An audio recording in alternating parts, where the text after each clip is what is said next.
Welcome to the Reinventing Education podcast. This is a podcast that wishes to explore what's next for education and how we can support people to grow and develop. I'm Rob McLeod, and on today's episode, we're going to attempt to summarize our first 49 episodes and present our framework for how to most effectively look at development and change in school. As always, joined by the illustrious Brendan O'Leary. How are you today, Brendan? I'm pretty good, Rob. How are you? I'm nervous. We've attempted to record this episode a few times now. It's a big order, but I think we're ready to do it today. Agreed. I'm excited and ready to do this, I think. Got a bit of fight in me. So, quick summary. Brendan and I, 2 years ago, we were leaving Germany. We'd worked together for 4 years, and we just knew we would lose touch with each other. And we were sad about that idea because we had started a lot of this work that has since become this podcast. We began this podcast partly just to keep our friendship going. But I think in turn, we've managed to really push our narrative further. We've tested this out in schools across the world now. And we're interested to present these ideas for development and change in schools to you to see if they are useful, applicable, and hopefully serving you and your school. Is there anything else we need to say before we just get into our Brendan? Nope, that was a great pitch. Let's give the people what they came for. Okay, so welcome to episode 50 of Reinventing Education. As I said, the goal of this episode is to summarize our first 49 episodes, and we hope to present the frame developed for how to most effectively look at development and change in schools. Now, we are starting with an assumption. We're making an assumption that you are in education or connected to education in some way. Perhaps you are a teacher, an administrator, maybe a parent who's actively engaged with your child's education and trying to make sense of it, or just someone who has a vested interest in education. Perhaps you're even a student yourself. So we start with this question. Is the world's current approach to education and educating our future generations as we wish it to be? Now, we're guessing your answer isn't a full yes, because there are many new ideas about the changes we should make to education, and a lot of them are on the level of detail. But here we hope to zoom out and provide a big picture view of where we might go next, a map of the educational world in 2020, a little bit of a glimpse at its source code even. And by the end of this episode, we really hope that you'll better understand what education looks like today, and you'll be able to strategically act to make change in your educational context. So, Rob, what does Reinventing Education see as the biggest challenges facing the advancement of our education system? So I think what is our biggest challenge these days is not seeing the three different value systems that inform what education is, to see the actual diversity of overall approaches to education. And here on the podcast, we're saying there are three types of school: traditional school, mainstream school, and progressive school. One way to think of this is these are actually like three games happening on the same field simultaneously. And each has very different ideas about how to play, how you succeed, what it means to win, what the end goal of the game is. And yet all three are happening on this same kind of athletic field, and we might mistakenly just call this education. But if we shift our focus from looking at education as one thing and instead looking at it as a combination of three things, we can identify the unique challenges that each of these three schools, traditional, mainstream, and progressive, present to educational change. Now, we are saying that in 2020,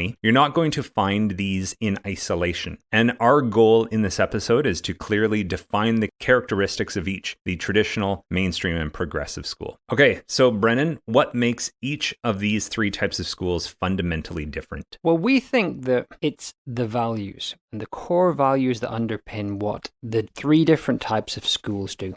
Now, essentially, values determine how we interpret the world and how we act. So a lot of what we base our ideas on here at Reinventing Education is a sociological tool called spiral dynamics and the work of Frederick Laloux in his book Reinventing Organizations. If you don't know about these, don't worry, because prior knowledge isn't necessary. We'll explain any relevant information, but it is worth noting that this is the basis for some of the definitions of our types of school. Now, traditional school is the blue stage in spiral dynamics, or the amber stage in integral theory, or the work of Frederick Laloux. And this is based on a core value of security. We also have the mainstream school, which is based on the orange stages of spiral dynamics and integral theory, and this is a core value of opportunity. And then we have the progressive school, which works from the green stage, which has a core value of inclusion. Now, the first school I mentioned there was the traditional school. So, Rob, what do we need to know about that type of school? So the traditional school Its core value is security, and security is defined as the state of being free from danger or threat. This kind of system is organized in like a pyramid. There's a very clear hierarchy at each layer of the pyramid, who does what. The emphasis here is on the authority of the teacher over the specifics of what is taught and how, and an emphasis on authority's opinion of how ready a student is. So, Brennan, that's the traditional school. Can you now fill us in on the mainstream school? Yes, so another type of school we talk about here is the mainstream school. These are the kind of schools you might currently see in Britain, North America, and so on. Now, the core value of the mainstream school is one of opportunity. Opportunity being a set of circumstances that make it possible to do something. We might view this type of system as a meritocracy, a series of ladders even. The emphasis here is on the authority of a curriculum, and this will have subject-specific learning objectives, and it will attempt to objectively measure student achievement and progress. So that's the current kind of school we would see in many places around the world, but there is a third type of school we talk about a lot, and that is the progressive school. So Rob, what might we see in the progressive school? So the progressive school's core value is inclusion. Inclusion meaning the state of including and being included in a group. Here, the leadership structure is distributed. So you could kind of think of this either as a horizontal line, where in theory, no one is above someone else in rank. All people are equal. Or you could see this as like a network or a circle. The emphasis here is on the authority of student interest and meaning. The goal here is to make learning meaningful. Learning will be less subject specific and more about overarching bigger picture skills. So Brennan, we've highlighted a few of the differences between the traditional, mainstream, and progressive schools here. What do these three different value systems or approaches to school share? Well, the idea of school is that it's an educational institution, and it's designed to provide learning environments for the teaching of students. Of course, not all education happens inside a school. So education in its broadest sense has three main aims. One of those aims is work preparation. Another is cultivation of citizenship. And a third is the path of self-development.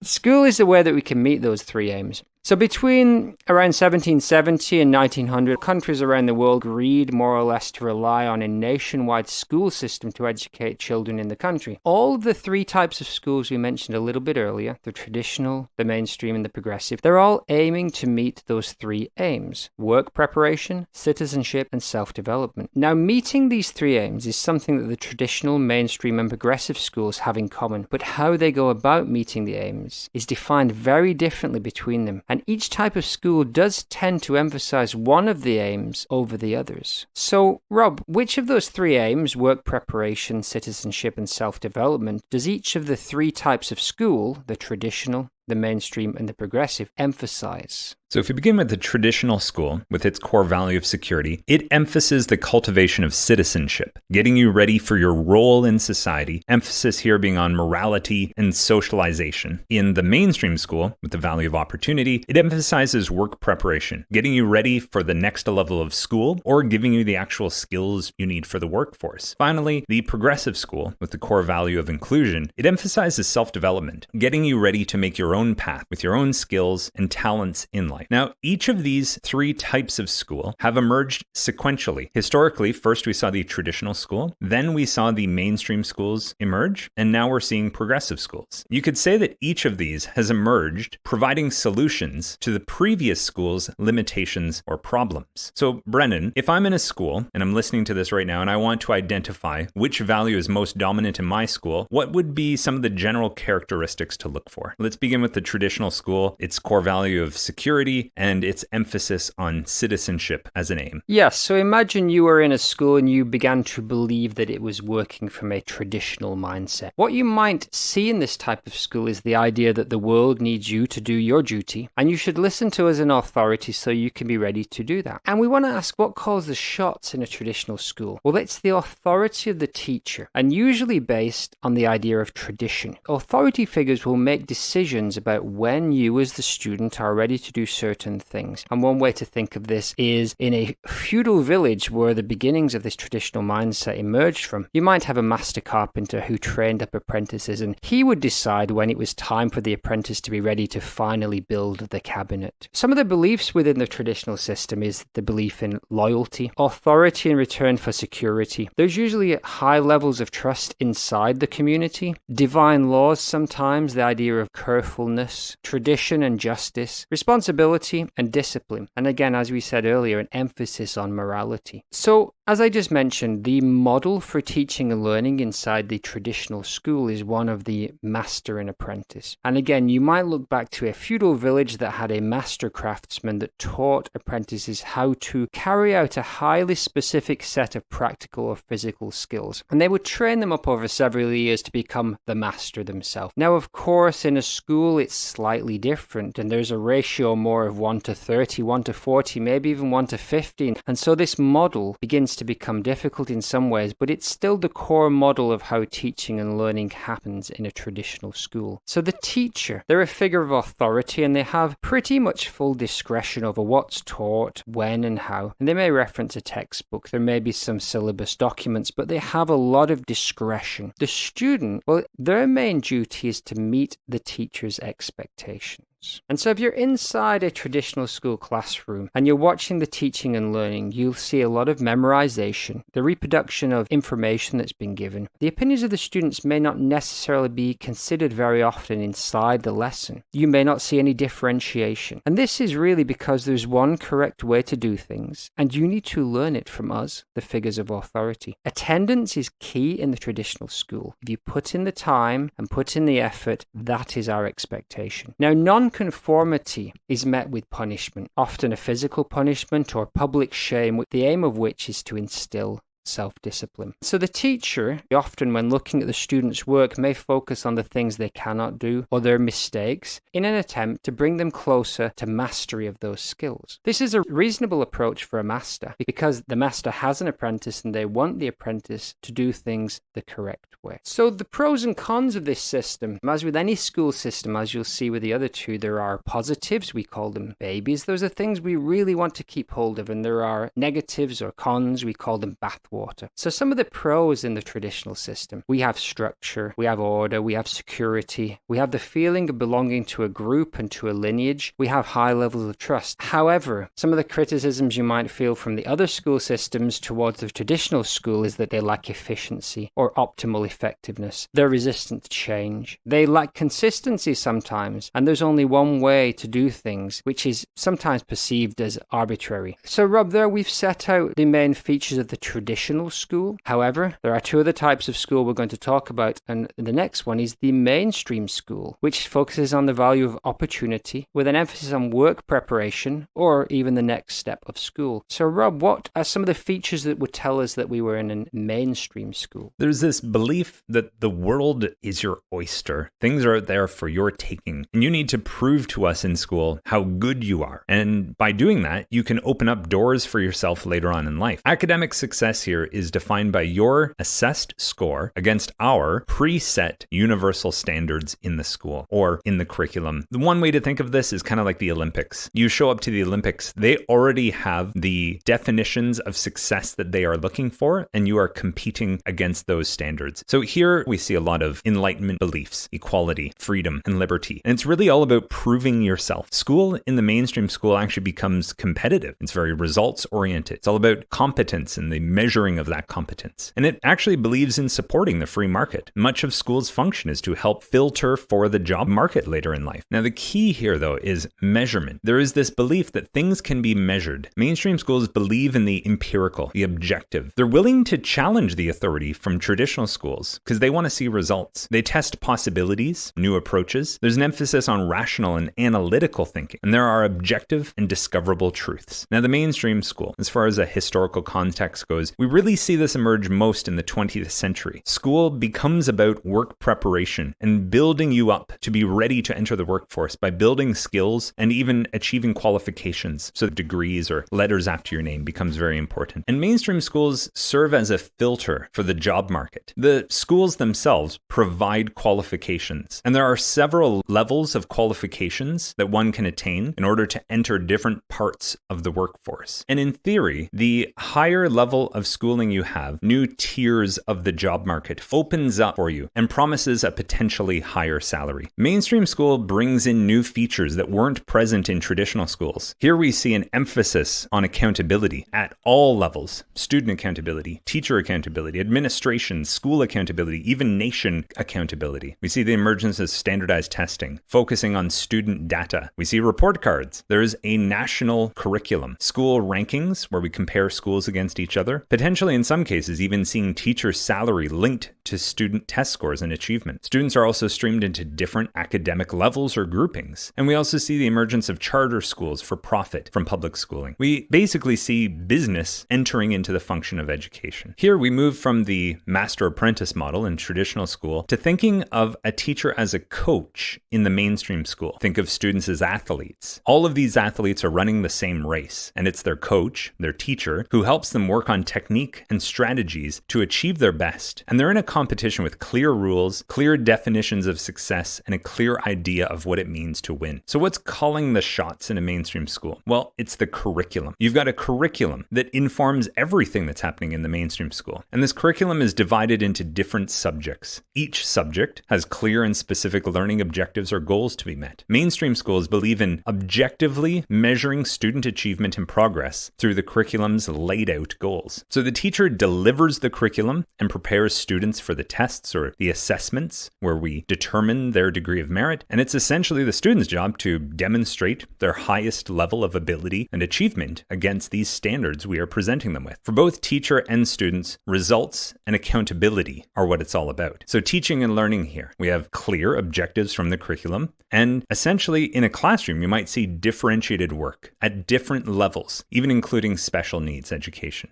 Now, when a student does not conform to this approach, there is sometimes detention to do work, but we also see a positive side as well. There might be behavior rewards, so rewards charts or encouraging the positive behaviors we wish to see as well. Here in the mainstream school, we also see the emerging of student voice, school councils, open-ended projects, things like science fairs. And the teacher focuses on what students can do and what their next steps are in relation to those set standards of the curriculum. Now, some of the pros, well, they solved many of the shortcomings of traditional school. They brought in this accountability. So there's the checks and balances on all levels to prove that what teachers are doing is effective. So what are some of the pros and cons of the mainstream school? Well, some of the pros, some of the advantages, some of those babies are that the mainstream school has essentially solved a lot of the problems that the traditional school had. We bring in accountability. No longer is the teacher the source of authority. Their performance, their results, those checks and balances, they're more important. And we see checks and balances on every level, from students, teachers, again, school boards, nations, all these kinds of things. As well, we see differentiation. No longer do we have just this model of all students doing the same thing at the same time. We also have clear goals, articulated goals, and they're the same goals across the whole country, or at least province or state. We also see standardized competition for advancement, and progress is measured. It's no longer an opinion. Progress is measured, and students are given feedback before a unit starts, during a unit, and at the end of a unit. Now, there are certainly cons, certainly drawbacks we'd like to do away with. First of all, the mainstream school gamifies school. What I mean by that is everything begins to center around numbers and data, and this incentivizes students, teachers, administrations, school boards, even countries to perhaps act in ways that influence the numbers that create an advantage for them. Now, it's also reductionist. At times, it sees numbers and not people, and believes that the things that can be measured matter more than anything else. There are also incredible advantages and disadvantages that are out of a student's control when attempting to climb these various ladders. Some of them might be socioeconomic advantages or disadvantages, social or emotional developmental issues that have some kind of an impact in terms of students' ability to achieve. As well, school can become self-referential in the mainstream approach. To win the game of school as a student, you have to do well in school. And that essentially means to meet institutional expectations. Now, some of those may or may not actually be serving students to get ready for the job market. These needs of the school might also not be serving the job market itself. So school has steps. School prepares you for the next step of school, and not necessarily for work. The way things are done within the world of the workforce may not mirror the way things are done in school. And we see this anecdotally by businesses consistently talking about how students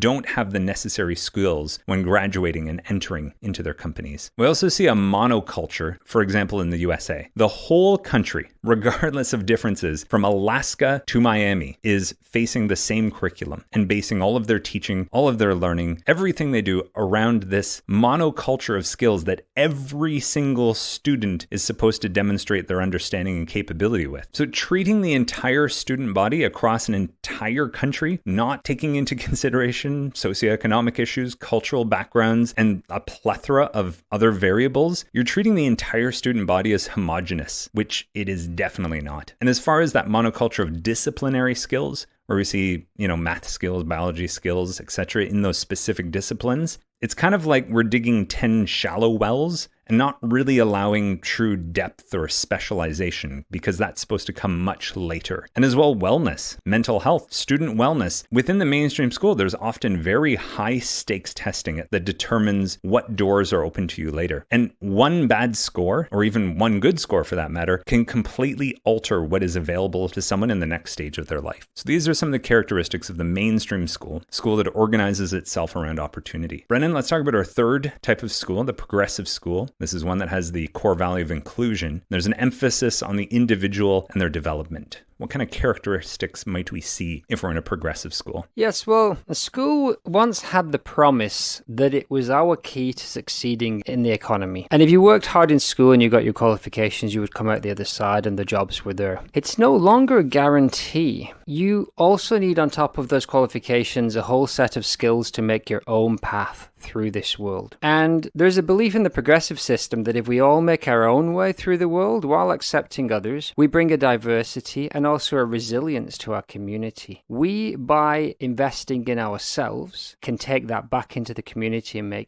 make things better for everybody. Now, some of the beliefs in a progressive system include the idea of relativity, equality and equity, community, wellness and welfare, seeking personal meaning in your life, personal growth, harmony, appreciation, the acknowledgement of emotions. Sometimes the progressive value deconstructs the world around it, takes it apart and analyzes the previous ways of doing things. If you're in the progressive system, you're working from this core value of inclusion. Now, inclusion is the action or state of including or being included within a group or structure. Now, of course, we mean including the people around us and in the wider community and celebrating the diversity. But previously, we excluded parts of ourselves from school. And now we've brought that all to the table. So our own thoughts and feelings and dreams and interests and our own sense of meaning and purpose is now brought into school with the belief that, again, if we pursue our own path through life, we can bring that to the community and make it a better place for everybody. So this idea of progressive school, it came out of a search for personal meaning that wasn't necessarily available in the mainstream and traditional systems. It's often described as constructivist, and that means that the learner is building their own understanding of the world. This is based on the work of John Dewey and Jean Piaget, and you might find this in schools such as Summerhill and even in the IB primary years program. Now, we saw the master and apprentice model, we saw the coach model. In the progressive school, we see a counseling model where the student makes many of their own choices and is counseled through by their teacher. The teacher's role inside a progressive school is very much about negotiating with the student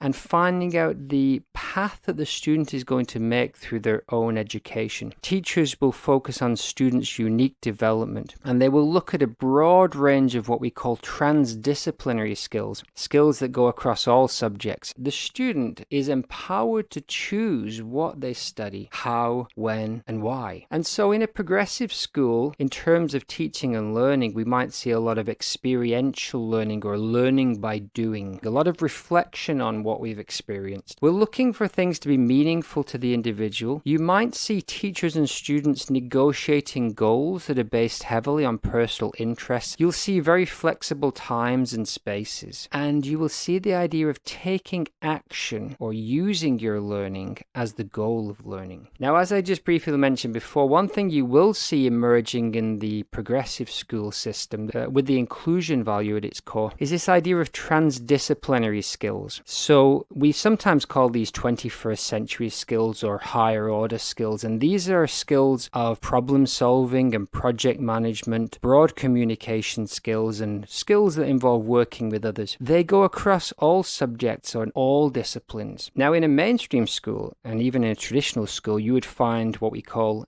disciplinary skills. So in mathematics, you have multiplication. In language, you have spelling. These are very much anchored in the subject themselves. But those transdisciplinary skills of problem solving and broader communication skills, they would go across all subjects and be applicable to many, many contexts. So another thing you might see as a feature of the progressive school system is this idea of community service and social responsibility. Now, we talked about nonconformity in the traditional mainstream school, but what if a student does not conform with the ideas in a progressive system? Now, what would normally happen here is the teacher, again acting in that counselor role, would dig into some of the problems that the students were having and why they didn't want to move along with this particular type of learning. And they would talk and negotiate and eventually come out with some solutions that worked for the individual student. So as with every type of school system, there are pros and cons. Now, some of the pros here, some of the positives was that the progressive school system with its inclusion value solved some of the problems that we can see in mainstream school. It highlighted students' voice and their ownership over their learning. It brought in those huge transdisciplinary skills that apply to many real-world contexts. And it turned learning into a series of inquiries where students can take their own path into the things that are important to them and their world. It also puts student wellness at its core, and it attempts to remove any unfair systemic disadvantages that may come from socioeconomic or developmental background. Now, some of the cons, some of the criticisms you may see leveled at the progressive system from the mainstream or traditional are that it may lack rigor and development, the kind of things you might find in a mainstream school. There may be a complaint that some of the skills that are taught lack utility in the workplace. They're not specific enough. There's some concerns that this type of student-centered teaching and learning may lead to the selfish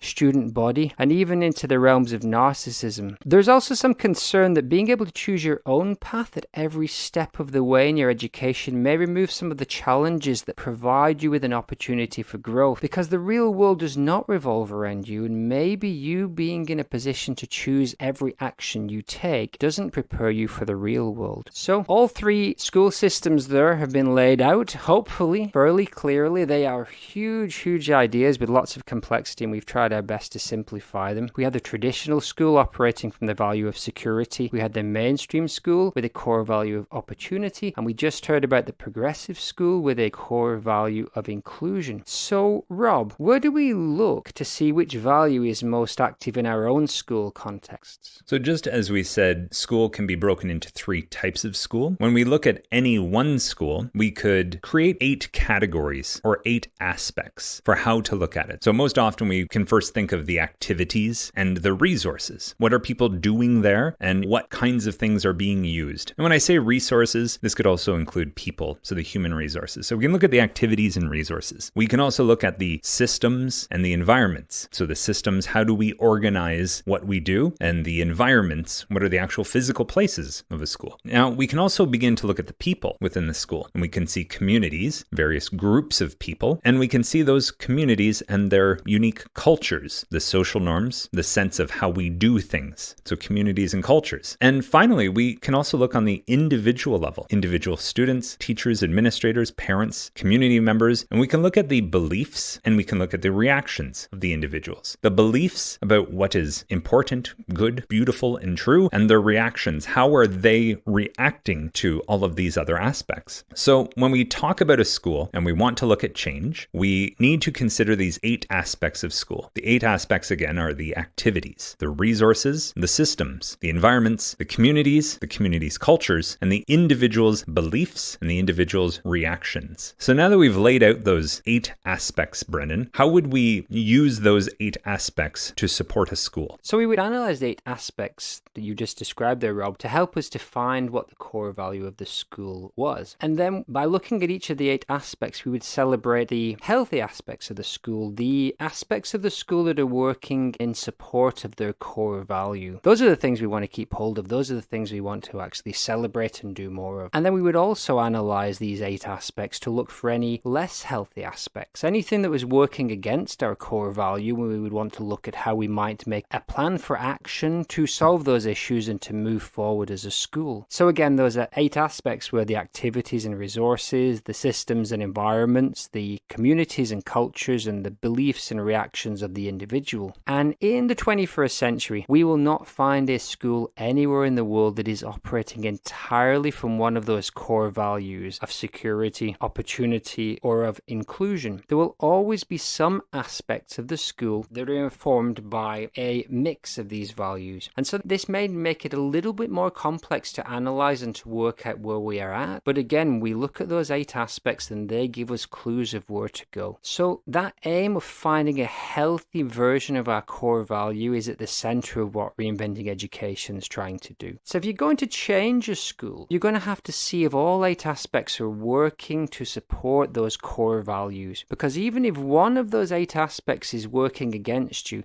that can be enough to override your progress as a school. Now, by change, are we saying that the progressive school is the best and we should all move in that direction? No, it is the most recent to come online, but each of the 3 values has its own strengths and weaknesses. What we are proposing here is moving towards a 4th value that we haven't mentioned yet. Now, each of the previous 3 values, security, opportunity, and inclusion, they brought their own way of doing things, their own set of norms to each of the 8 aspects of school. And they essentially do this regardless of context. What this emerging 4th value does is it recognizes the importance of each of the 3 values. And we want to carry forward the best of each of those 3 values of security, opportunity, and inclusion while pruning out any of the drawbacks. Because if the only tool you have is a hammer, everything begins to look like a nail. So each school, the traditional, the mainstream, and the progressive, in some sense could be described as a one-size-fits-all approach. So this emerging 4th value, which is one of integration, seeks to be a kind of tool belt to help you organize the previous 3 values. This integration value, Rob, which we sometimes describe as post-progressive school, what might we see in this? For those of you who are familiar with spiral dynamics or integral theory, we might call this a teal or a yellow school. Its core value is the value of integration. And its emphasis is on all 3 aims. So work prep, the cultivation of citizenship, and self-development. But it doesn't emphasize one more than the other constantly. Rather, it flexibly shifts between which of those 3 aims is most important, depending on the context, the needs of the people, and the system. So what does the world look like to someone who might be in alignment with the post-progressive value? Well, the world is a VUCA place. VUCA being volatile, uncertain, complex, and ambiguous. And because of this, there is no one optimal approach, given that there's this volatility, uncertainty, complexity, and ambiguity about how to get ready for the workforce, the citizenry, and for your very own life. And we would say that given this volatility, uncertainty, complexity, and ambiguity, there's no one-size-fits-all approach. It's not going to be the traditional school's approach of fitting into your place. It's not going to be the mainstream's approach of climbing the ladder and just proving your merit and how good you are and receiving rewards for that. And it's also not the progressive's approach of finding your own path. If we're present and we're engaged with our actual lived context, and if we're flexible in terms of how we relate to it, there's a lot more that's possible to us than relying on any of these 3 previous approaches. At times, any of these previous values may be an optimal way to go, but it's the developing of that discerning which of the previous values to align with is what's most important at this post-progressive or integration value. And once we see the tug of war between these 3 previous values, we can see how each of them attempts to influence what education looks like. Each of those 3 previous values doubles down when facing a challenge and believes that the best starter pack for life, the best starter pack to get you ready for the workforce, for your place in the citizenry and for your own life, is to double down on things. And when asked how should we educate, the security value doubles down in the traditional school and says we need to go back to basics, how we used to do it. In the opportunity school, the mainstream mainstream school says we need to advance what we're already doing. We need to do it better. We need to do it more effectively, more efficiently, and maximize even more student achievement. And in the inclusion progressive school, they double down and admit that the system as it was faulty, and we need to move even further beyond it to an even more personalized level. And I simply go back to the quote, we can't solve our problems with the same level of thinking that we used to create them. So Brendan, that's a little bit about the kind of post-progressive or integrative value. Can you talk about what a post-progressive school looks like or might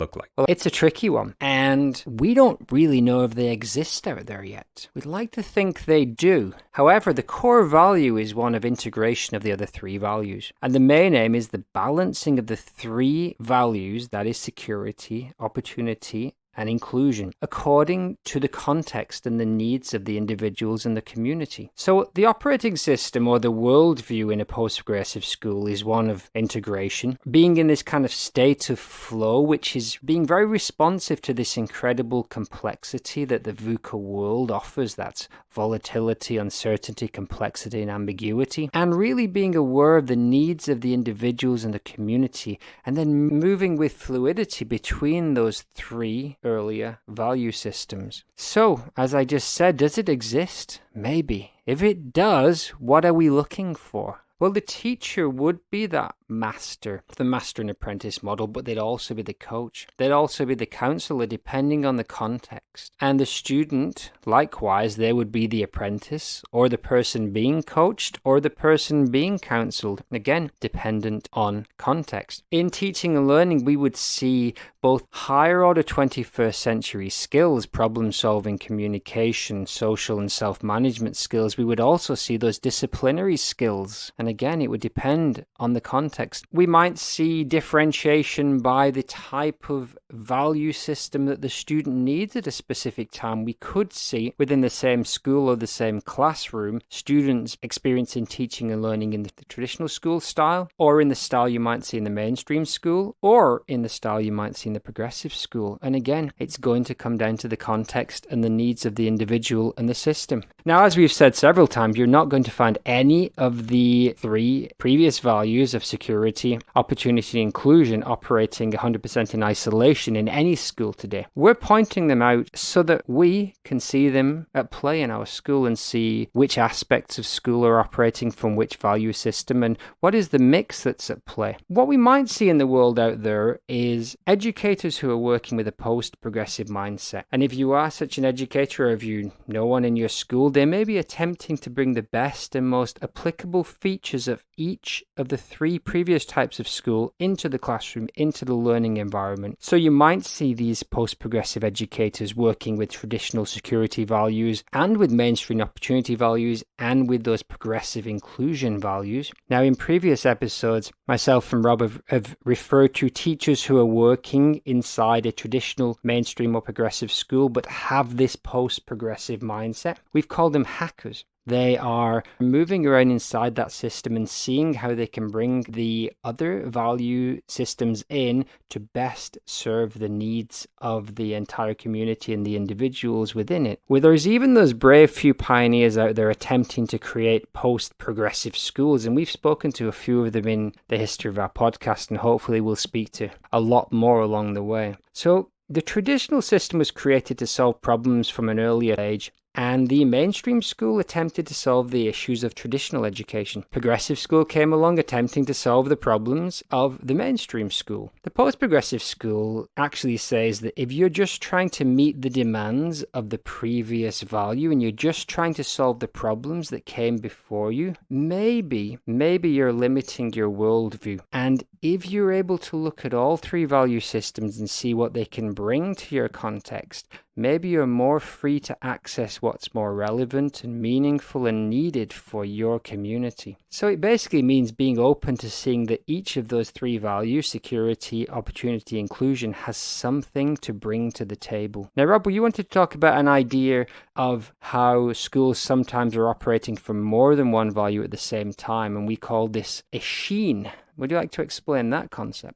Indeed. So sheens, just in case it's a word you're not familiar with, it talks about a soft shine on a surface. You could think of it as a surface on top of something else, covering over it. So in our case, we're talking about a surface of a value that's actually covering over a different core value. We believe that currently education still very much at its core is in the mainstream opportunity approach. Ultimately, schools of every sort are still about grades because they're demanded in our world. We still look at advancement, achievement, filtering for the job market or the next steps of school. But the way we do that, Brennan and I have noticed, seems to be done with one of two possible sheens. Either we see a traditional sheen wrapped around the mainstream ways of doing things, or a progressive sheen wrapped around the mainstream ways of doing things. So we could see people attempting to meet those needs of the mainstream opportunity school, but doing it through the traditional way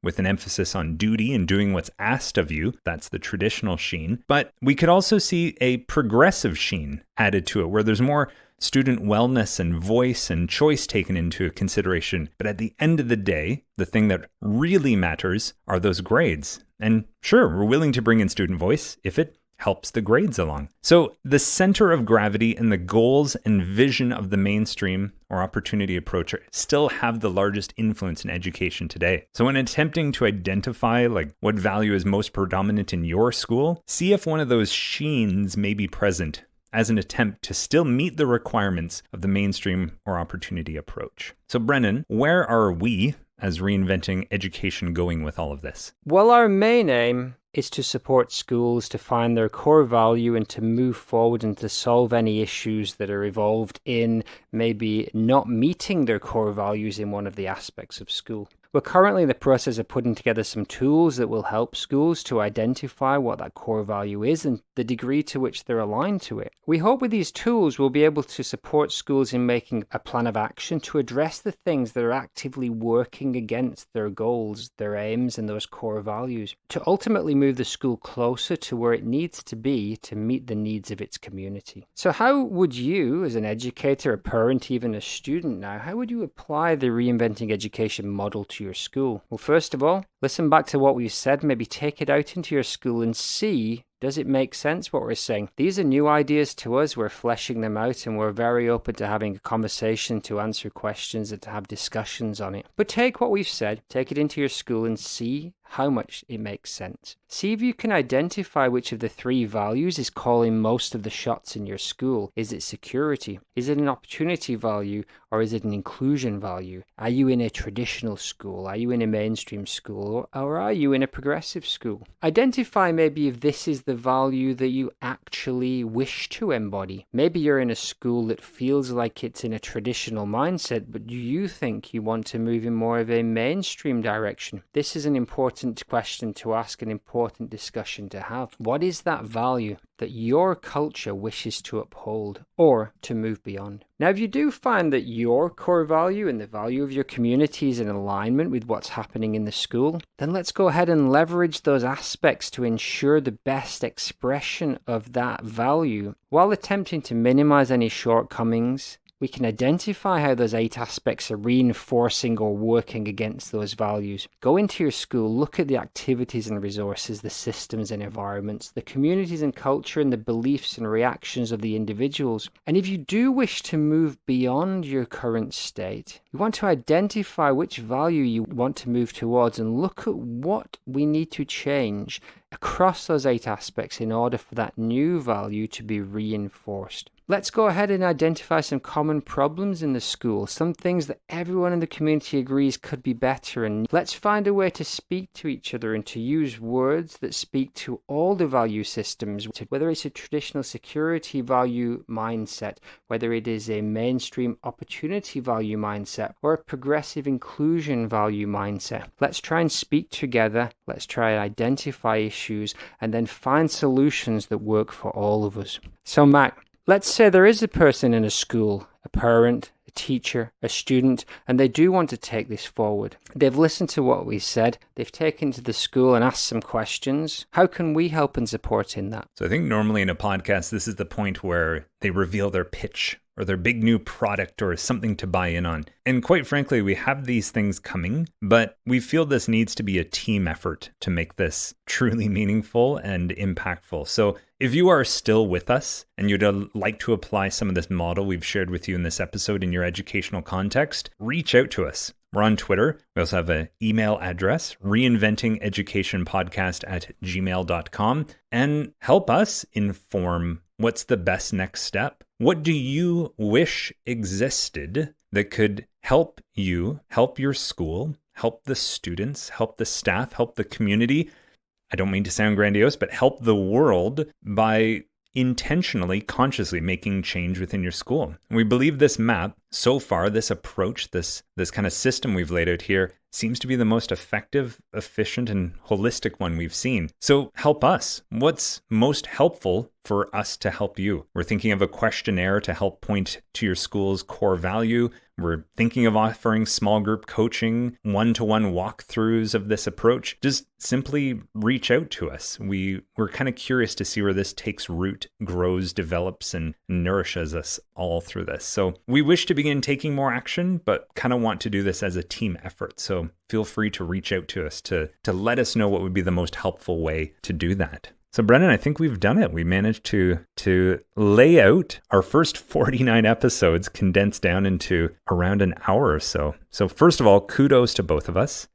Any closing thoughts before we go? We gave it our best shot, Mac. It's complex. It's taken us a while to be able to say this. I think it's where we're at. I think this is the best way we can say where we're at right now. It's genuine. We're at the very edge of what we understand, but we do have a lot of skills and we do have a lot of experience in schools. And I think now taking it to the application stage, talking to people, and let's have that discussion and see how we can actually take this model and apply it to schools and make some change. I'm looking forward to it. If you are out there, please reach out to us. Let's have that conversation. Let's start working together. But thanks very much, Rob. That was a roller coaster ride, and I appreciate riding that roller coaster with you. That's 50 in the bag. Where are we going from here? Straight to bed? Well, straight to bed today, but 2 years ago, when hiking on a mountain in Germany, you and I, we agreed to 100 episodes, and that seemed ambitious, and I almost don't think 100 episodes will be enough now. But I guess in terms of our actual podcast, we've just spent more than 10 episodes laying out in detail what a traditional school looks like, and our next focus will be going into detail through all 8 aspects, the kinds of things you might see in a mainstream school and then later a progressive school. And then we will comb back through all 3 of those with our post-progressive, integrative mindset and try to discern the babies and the bathwaters from those. Well, as always, I appreciate the conversation, Rob. It helps me as a person, as a teacher, to get my ideas in order, and you're always insightful. And I appreciate having these 50 episodes with you. And yes, I also feel 50 more might not be enough. Let's see where it goes. And thanks very much. Yeah, thanks, Brennan. And as my closing thought, I think why I'm so motivated by this is this has not come from us starting with a theory and then trying to massage it into reality. I think you and I, we bring more than 10 years each of educational experience to the table. And I think we've kind of filtered back from our actual experience to seeing if these categories of school, if seeing these different aspects, if seeing the different aims, if these things actually fit, if they work or are functional. And my aim here isn't to remove conflict from schools, but it's to more consciously approach the disagreements in education. And I think ultimately this model we've approached about how in schools we all have the best of intentions. That's one thing I do want to make clear. I think all of these value systems, all of these approaches to school, genuinely in their heart of hearts, have the best of intentions. And if we hear someone else suggesting something different in one of those aspects, and it seems to go against our best intentions, we question it. And, it can bring about conflict, which is fine. But I hope that using this map, it at least brings one more tool to the table for us to have a discussion through. It might help translate between us some of these different value systems and to explain why we think we should be doing something in an aspect. And hopefully just facilitating either becoming better in our current value or having the smoothest transition possible into our next expression of a value of a school. There's my bit of a ramble to wrap up. Also, a heartfelt thanks, Brendan. As always, thanks for pushing my thinking and requiring me to get clear and precise with my ideas and calling me out when I have errors in my thinking. So thank you very much. I hope this has been as meaningful or possibly insightful or as useful to all of you out there as it has been fun and challenging for Brendan and I to put together. Bye. Thanks, Brendan.